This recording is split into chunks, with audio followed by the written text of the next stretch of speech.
Welcome to Samba Samba. Enjoy the video. You start by locking down essentials. A +2 or better nail and shade cloak to negate early phases. Once equipped, approach Xero with intentional pacing.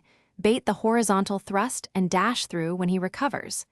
Make sure to stagger hits into the brief opening after his spear flick. 2 quick nail hits, then retreat.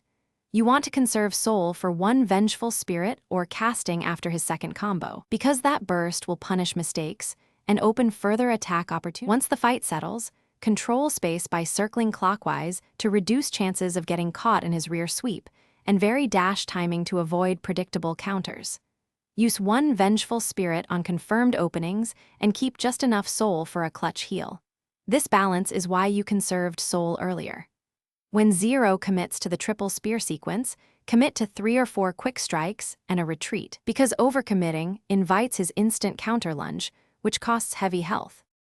To finish Xero, wait for his long recovery and then deliver a controlled nail burst. Prioritize safety over greed so you avoid a last-second counter. If you miss the stagger, immediately bait a dash, then punish with 1 vengeful spirit and reset positioning. This prevents cascade damage. If your heals run out, switch to cloak phase play. Take only 1 hit per recovery window and maintain distance, because trading low-risk hits is how you force a safe, eventual win. Thanks for watching. Consider subscribing if we helped you.